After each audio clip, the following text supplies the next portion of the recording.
Good morning, Bernard. Good morning. Thanks for coming in. What is the Boomer Bank? The Boomer Bank is the best bank in the world. You don't have to repay any debt. Best interest rates. The Boomer Bank, of course, is the concept where baby boomers, now in their 50s, tend to be financially supporting their children, not just at home, but when they leave home. In fact, a study completed by the Australian Bureau of Statistics earlier this year found that many baby boomers continue paying for things like health insurance, motor car registration, educational expenses is a big one, and then just financial payments to help with general bills. If you can't pay off your mobile phone bill, then that's fine. Mum and Dad will still help you out into your 20s. Very generous bank indeed, isn't it? But why are they doing it? Who's doing it? Obviously, it's the wealthy ones. Well, no, I think that it's not. I think it's just a general movement by baby boomers. People in their 50s have, in fact, worked hard for, say, 20, 30 years or so, and they're feeling very confident at the moment, this baby boomer generation, now in their 50s. They have been married and for 25 or so years. They have built up an asset base. They've more or less paid off their mortgage. They're at the peak of their earning power, and they've got these 22, 23-year-old sons and daughters living at home. I also think that it's a bit of a win-win. It makes the baby boomers feel needed. If you are at the centre of their universe, it's a bit like holding them within your orbit. So I'm not quite sure whether it's being generous or whether they just want to stay young. Well, it's interesting that you should say that, because I was going to say, is this bank opening willingly, or are we feeling, or are the baby boomers feeling guilty and therefore handing the dough over? I'm not sure whether it's guilt or whether it's just desperation. It's the whole concept of adolescence, I think, and the arrival of the adult phase in life, I think, has been pushed back. Years ago, baby boomers were married at 21 or 22. You had the big 21st birthday. That marked the arrival into adulthood. I don't think Generation Y think that they are grown up until 28, 29 or 30. There's time enough for commitments to marriage, to mortgage, to children, or even careers. So the 20-something time in life is now being seen as an extension of the teenage phase in life. And why not? Because we're living longer. Why jump into adulthood at 21 when you're living to 80 or 90 perhaps? That's a good point, but it has nothing to do with the fact that they may be doing it tougher? Is it more expensive for them? Oh, absolutely. In fact, yes. In fact, there is a good case to say that Generation Y have it tougher in many respects than the baby boomers.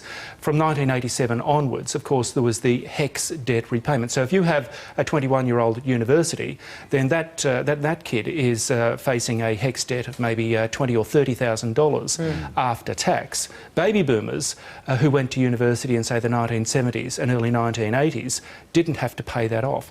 Also, in terms of saving up for a mortgage, for a property, baby boomers were more able to do that in their early 20s. So there is a need to remain. You need financial support well into your 20s these days to cope with those new modern payments. Yeah, and the census certainly backs you up on that too.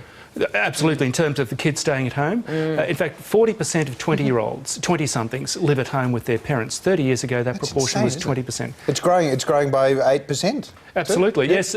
It's the, you stay at home, you get free meals, free board, free laundry, free access to the family car. It just doesn't get any better. Yeah. Why ever would you move out? These kids are known as kippers. Kids in parents' pockets eroding retirement savings. Oh, God. I like that. Everyone loves There's a the name for everything, we wanted to talk to the Treasurer about housework, but in the census, along those lines, more than 80% of men and 78% of women aged 15 to 24 living with their parents. This is increasing by 8% over the census period. They're living with their parents. They do less than 5 hours of housework a week. So they're not even expected to do anything for that. Well, this is my point about it's the best hotel in town. They've got access to the Boomer Bank and it's a 5-star hotel.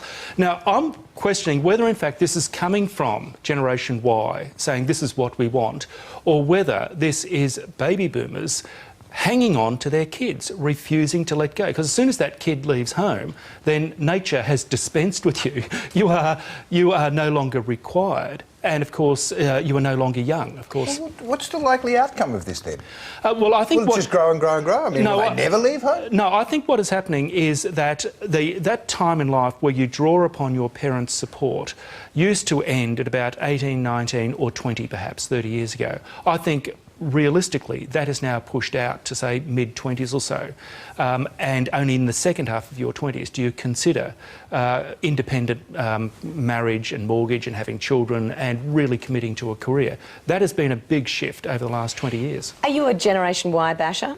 No, You I'm sound a bit like it. No, I'm not a Generation Y basher. In fact, I stick up for Generation Y because they do really have genuinely different circumstances. They are highly educated, global in their thinking, and they are fearless about the future because they've had such prosperity in their teenage years. So they're very valuable employees, certainly, to have in the workplace because they are so out there in their thinking. What happened to Generation X? Well, this is the point. This is the sandwich generation. Generation X is born in the 1960s and early 1970s. That's me. That's right. You've forgotten, you see, when The theory is that X's are a very cynical generation because they matured to adulthood. Come on, I don't believe you. That's exactly my point. They matured to adulthood in the late 80s, early 90s, when you had that post-1980s collapse and made them very cynical. And they call themselves realists. Get Real, Real Time, reality TV are all constructs of Generation X. So they're really the meat in the sandwich between the boomers and the Ys at the moment. Bernard, do you think that the boomers get preferential treatment because the government is obviously stacked with boomers? Well, there is that mindset that the people that control business, that control politics, tend to be in their 50s. The boomers are at the peak of their game right now. Next decade, there is going to be a paradigm shift. Out with the boomers, in with the X's. The X's have been patiently waiting their turn in the wings to get their chance at the top job.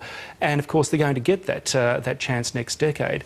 And I think that once they get their hands on the wheel, then they're going to look less kindly on those Generation Ys. So what are we going to do?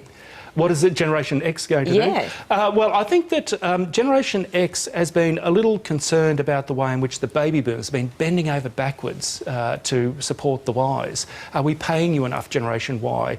Is anyone being mean to you, Generation Y? Can I get you a pillow, Generation Y? They're sick of the Generation Ys. So X's, I think, will give it to Generation Y right between the eyes. Yeah, it's interesting because the X's realised that they had to struggle and strive to get ahead because they'd seen what their parents, the boomers, had been through. But of course, as you were saying, the Generation Ys have never known anything but prosperity and ease. This is my point. They've matured to adulthood in a magical period in Australian history. The oldest Gen Y kid at 30 was 15 at the time of the last recession.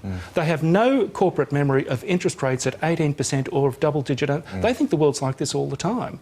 And of course, we all know that there will be another recession. The labour market will tighten, and I think that the Ys will think, well, they won't know how to cope in the middle of next decade when, say, there is another recession.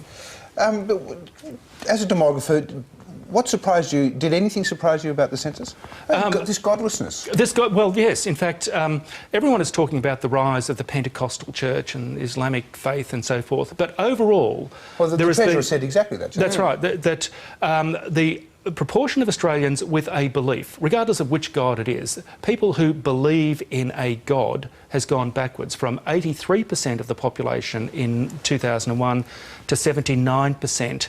At the lowest risk. Godlessness is on the rise, and it is most specific in the 20 to 35 demographic. So it's this Generation Y that is increasingly turning away from a belief of any sort. But we've seen on That's this... really curious, though, isn't it? As we always remark about this, on the program here, we often have Generation Y people in here, and they seem to be very altruistic. Yeah. They're very community-minded. They're volunteers. Volunteers. This is my point, that I think they're letting go of traditional belief systems and embracing new concepts like belief... Philanthropy, ethical behaviour, volunteering, think global, act local, make poverty history. They are very moral, very ethical, but just not affixed to traditional religions.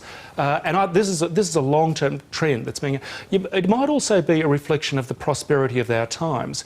If this mortal world is so wonderful, then... Who needs a God? Who needs a God? But if you go back to the Great Depression, everyone had great faith in that time because the next world has got to be better than this. Yeah, because that's all they had. That's right.